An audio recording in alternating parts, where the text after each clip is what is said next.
Everybody's Charles, your hobby hero, coming at you today with huge set news. As of yesterday morning, every single card has been revealed for the Set 1 Disney Lorcana. I'm going to be breaking down each color with today, starting with what I think is the best color, Steel. Now, before we get started, if you haven't already, please hit that subscribe button down in the bottom corner. I do appreciate it. I do put out regular content about the hobbies I love the most, with this channel being expressly for the card games that I play. Now, several of these cards have been broken down on the channel before, but now that we know all the cards and kind of have an idea of what each color is trying to do, I have a little bit more knowledge to base off my insight on each card, but I would love to hear your guys' opinions as well, so make sure you leave me comments down below on what you guys think of the cards in Steel and what cards you're most excited about. But without further ado, we're going to jump right in. Alright, so we're just using a Dreamborn.ink. This is a nice little deck building app that you can use for your PC. We've sorted by Steel, and we have them organized from lowest cost to highest cost. I'm just kind of going to briefly talk about some of the cards as we go through them, whether I think they'll be in constructed play, and why I think they will be, if they are or not. Alright, so number one, we have Captain Hook here. He is a 1-drop. He's inkable with a Challenger 2. His stats, though, are something to be desired. 1 strength, 2 willpower, and 1 lore. And the Challenger 2, he is inkable, but unfortunately, I don't think he's going to be able to secure a lot of spots in the meta right now, just because of his stat line. It's just not significant enough.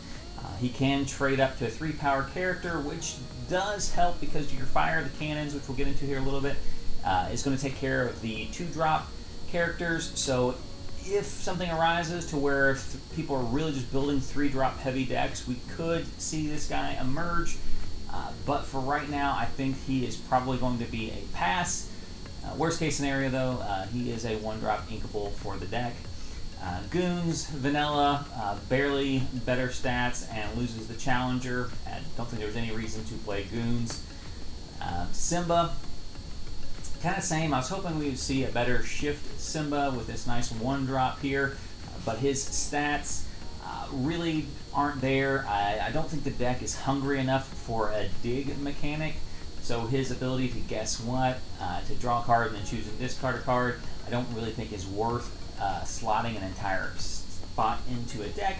But again, at 1, he's going to be inkable, and if you needed that extra spot, if we find that the meta really just has to dig for its answers, even after the very favorable mulligan, this card could see a spot. Now, the first one that I think is going to be an auto-include in every single deck, and probably the most defining card in the game right now, is Fire the Cannons. At 1, and inkable, it deals 2 damage to a chosen character. This card here single-handedly limits the construction of certain decks.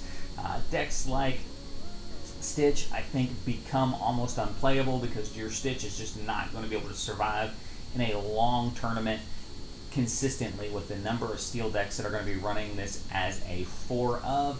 It allows you to kill a lot of the early setup characters. It allows you to finish off a lot of the bigger characters that you might not be able to directly challenge for 1-to-1. The card is just good. It will be probably everywhere in the meta, and one of the reasons why I think Steel is going to be the go-to secondary or primary color for the decks that are being built right now in Set 1. Alright, up next is Prince Eric at 2. Similar to Hook here, the big difference with Prince Eric is he does have that 3 toughness, which does make a little bit of a difference, as we just said, in a format that's probably going to be very heavily defined by this Fire the Cannons. However, again, with only 1 lore, and in general black or gray kind of being a low lore generating color, I don't think that this guy is still good enough to make the spot. Being inkable helps. And the Challenger 2 does, again, help trade up to that 3 toughness that may be difficult for Steel decks to take care of. But even considering that, I still don't think that this guy has enough to make it in the current format. Next one up is Beast's Mirror. 2 inkable with an ability to pay 3 and exhaust it. If you have no cards in your hand, draw a card.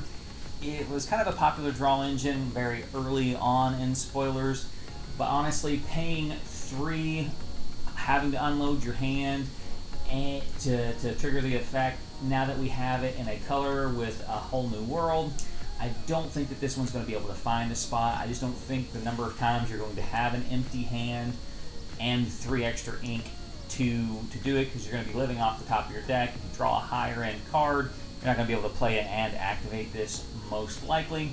So I don't think it's going to be able to squeeze it into any of the current meta, but this could be a card later on down the road. We see more ramp decks that are aggressively unloading their hands. It could be a way for those decks to consistently refill their hands. But again, it's always going to be kind of paired in a deck that's probably going to want a whole new world for that draw effect over Beast Smear.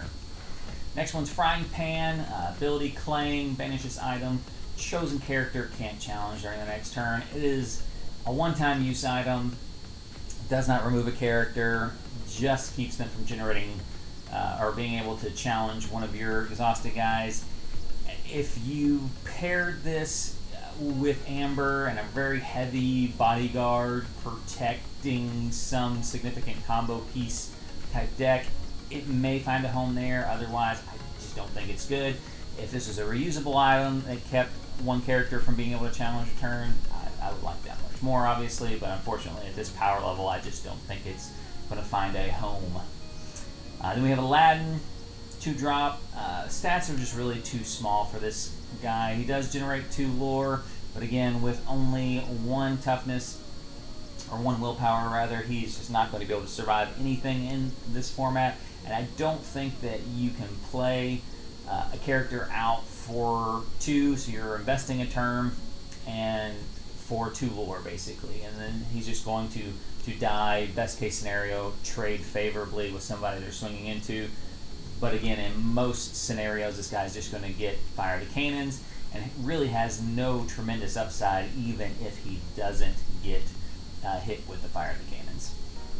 Next one up is Break. Banish Chosen Item. This card, unless some really crazy oppressive item deck comes out, has no chance of seeing play. It's already in a color with Beast if you're worried about maybe some item tech, and Beast for 5 comes in with a decently respectable body, even if there's not an item to banish, whereas this card is basically just going to your ink zone if you're not playing a deck that has an item to banish. Ransack for 2, draw 2 cards, then choose and discard 2 cards. I don't hate this deck or card.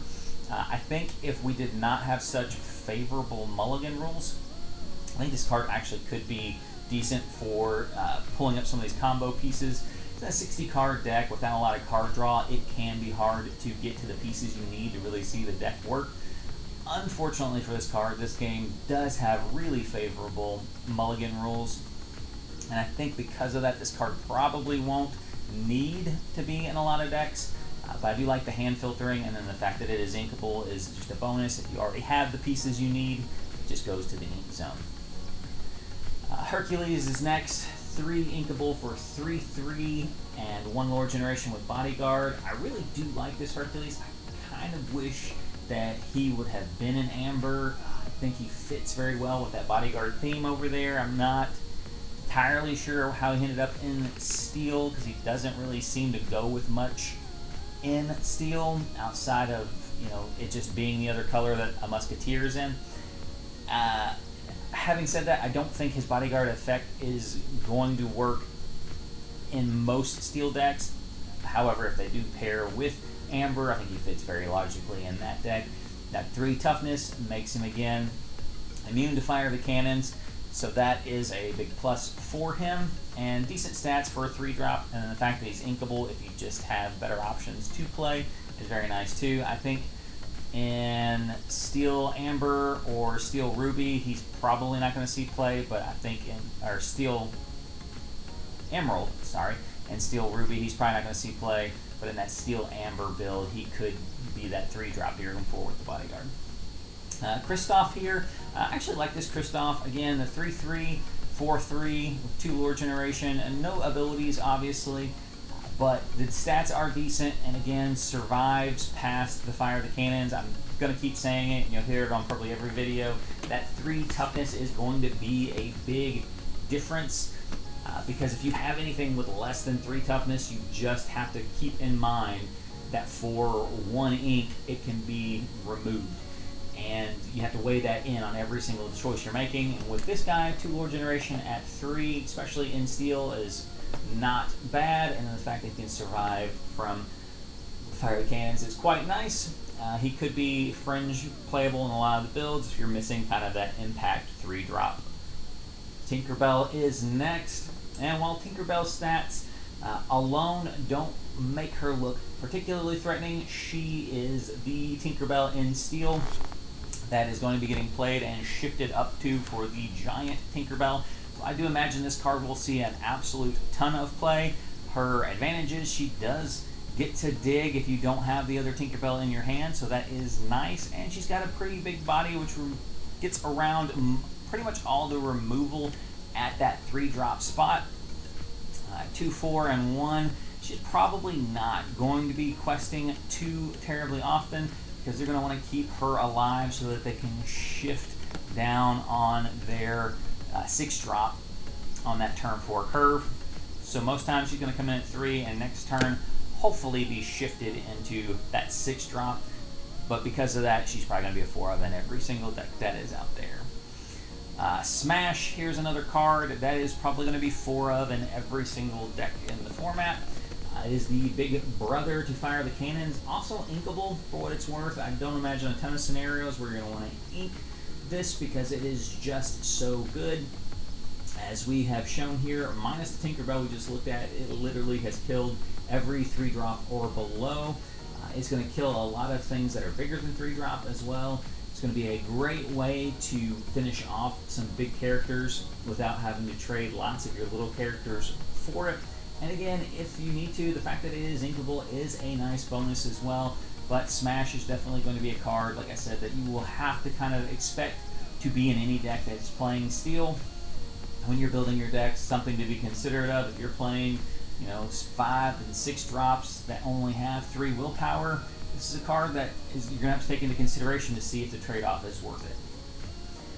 Next one here, we've got Lilo. Not much to say here. She's a 3-drop with 2 willpower. Almost no way I would ever play this card in the current meta.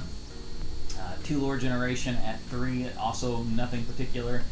She seems like she's built to be kind of a challenger, which is kind of an odd build for this deck, especially since she doesn't have challenger, but the high strength, low willpower just looks like they're wanting you to trade her into bigger characters, but not having an ability to help with that really just makes her unplayable in my opinion. The next one up, Plasma Blaster. Another item, 2 ink and exert it, deal 1 damage to chosen character.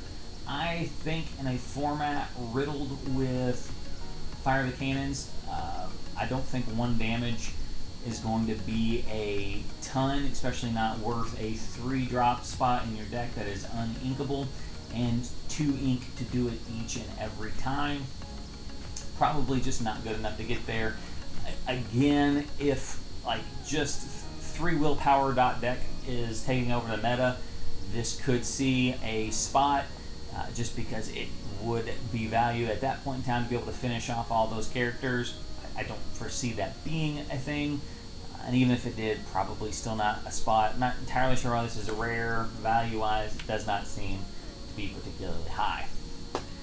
Alright, next one up, we've got Captain Hook. So not only does he have that coveted 4 toughness that we're looking at in that 4-drop, he also gets you your copies back of Fire the Cannons from your discard pile back to your hand, effectively giving you 8 copies of that card in your deck. Again, this card is going to be 4 of in every steel deck you see out there. The fact that he is not inkable is kind of irrelevant because you're going to want to play him every single time. Decent body for challenges, not a great lore generating ability, but 1 is better than none. And again, gets around pretty much all the removal and the 4-drop spot for an even trade, which is a huge plus there.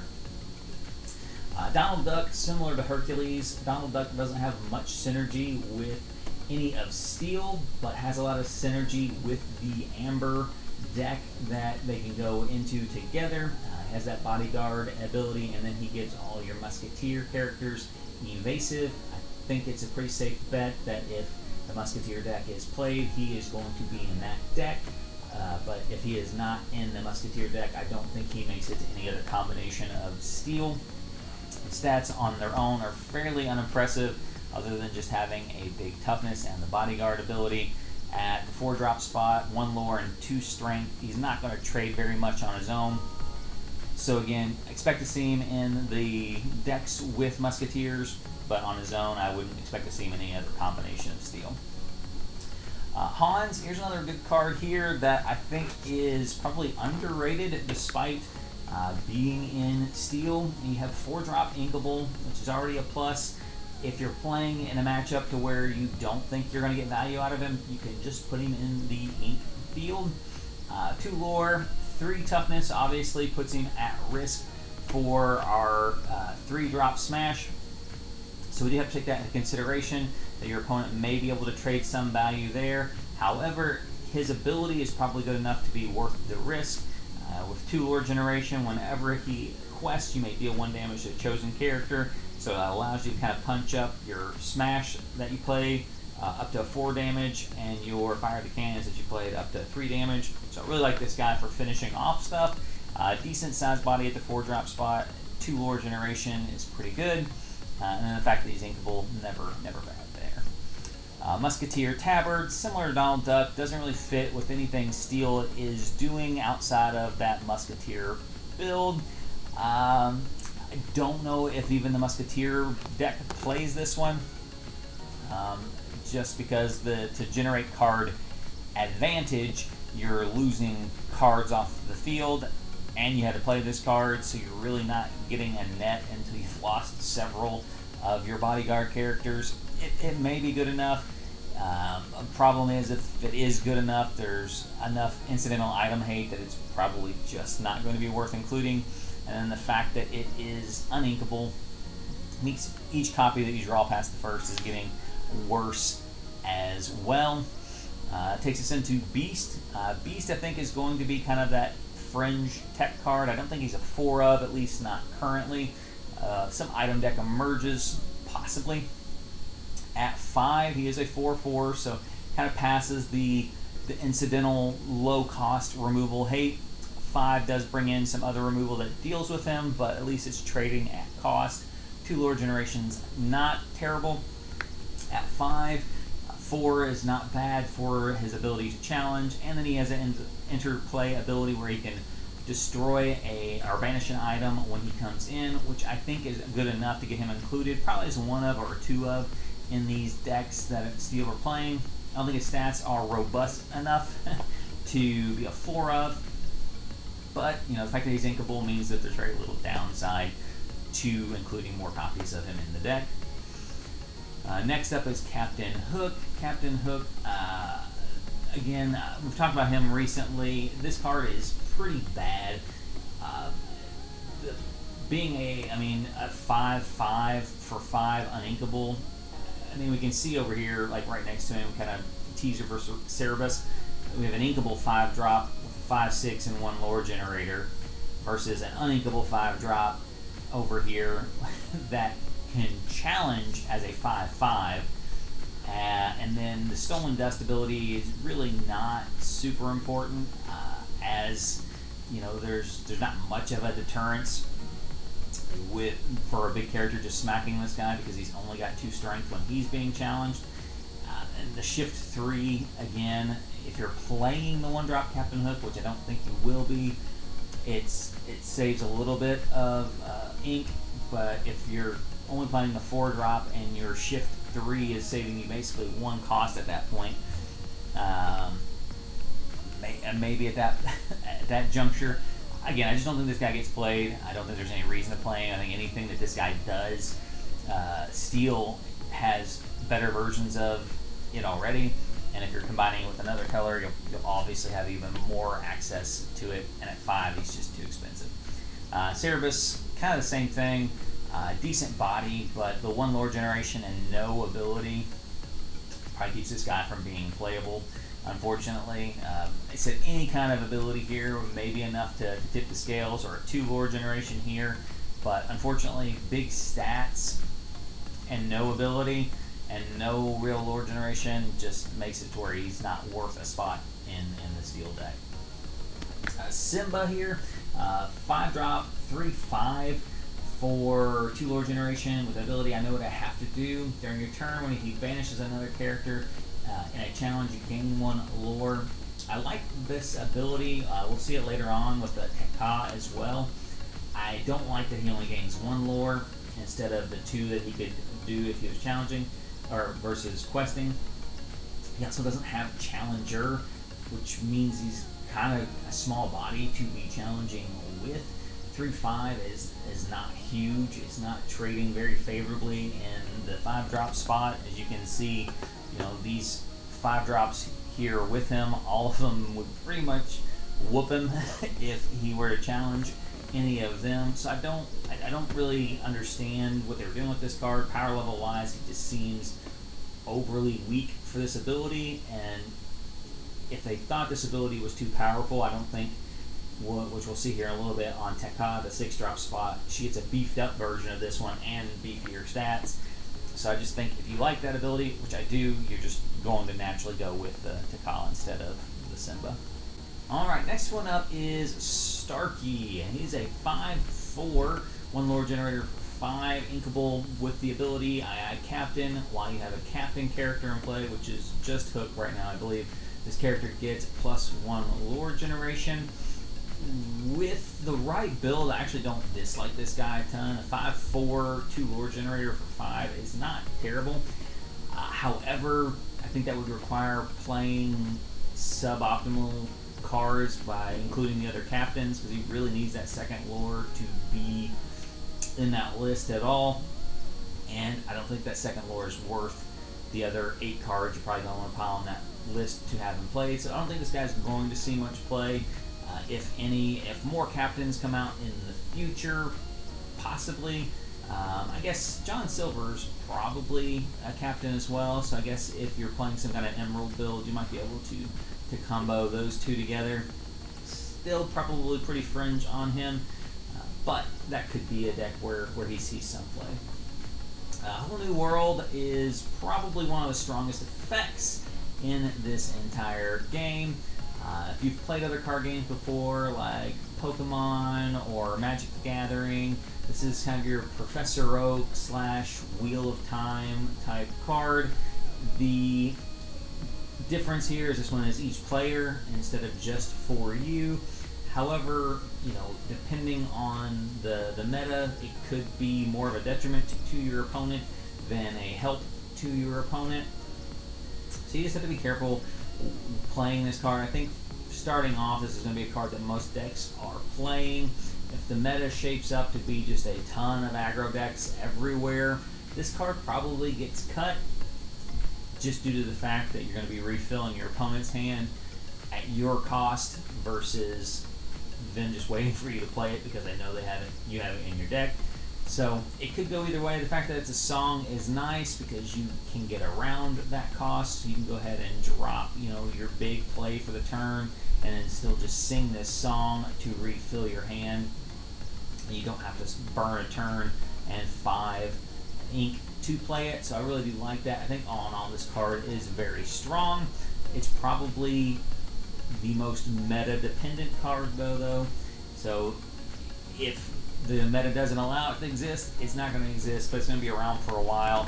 And I can tell you with confidence that at some point in time, this card will be a problem for Lorcana players to build around. Next one up is Grab Your Sword. Deal 2 damage to each opposing character. This is probably going to be a 4 of, even though it is uninkable and an action in most steel decks. The fact that it hits all opposing characters, I do think that most decks are going to be trying to go wide on the board, and the fact that it hits their entire board for 5 leaves your board alone and can be sung for free. Coincidentally, off of the Tinkerbell, which we'll be going over here shortly, I think this card is just good enough. There are very few uninkable cards that are auto includes, especially in this cost range.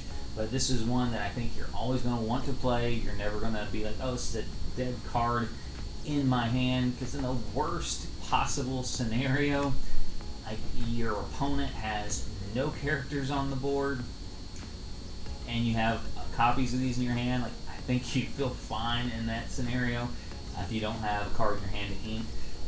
So I don't think there's really a huge downside to this one because it's not situational. It's almost always going to have targets. It's almost always going to be probably 4 damage or more for 5, which I think is perfectly respectable. And in some scenarios, it could be upwards of 10 damage for that 5 across their entire board. Next one's Mickey Mouse.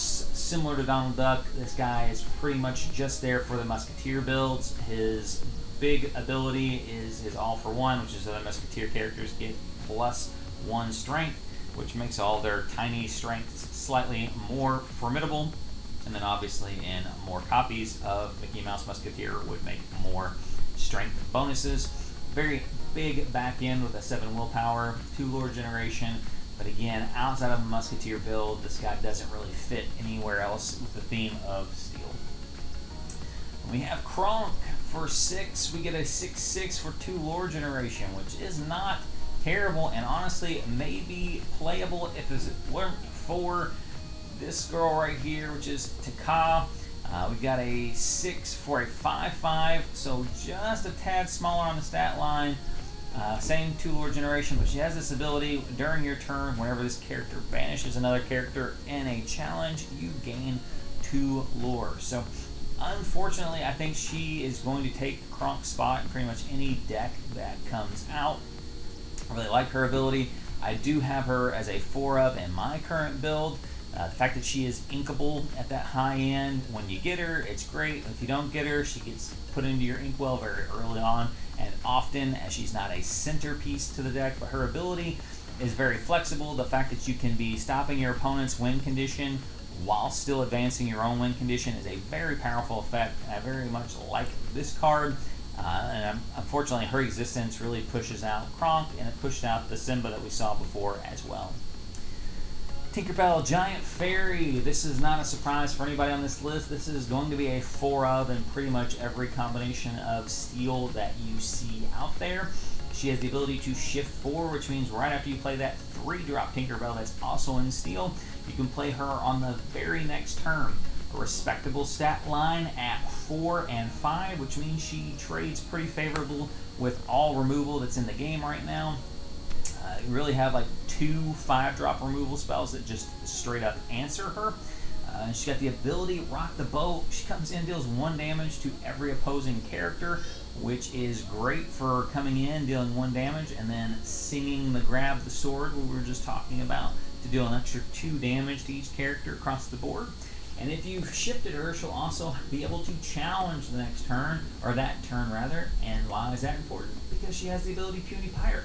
During your turn, whenever this character banishes another character in a challenge, you may deal 2 damage to a chosen opposing character. So she comes in, deals 1 to everybody. She's going to challenge something, respectively challenge something with her 4-5 stat line, and then she's going to deal another 2 damage to something that's still alive on the board, which is absolutely crazy. And then the fact that they also gave her 2 lore, so if she comes in and clears the board with her 2 abilities, she's still going to be a decent lore generator for you.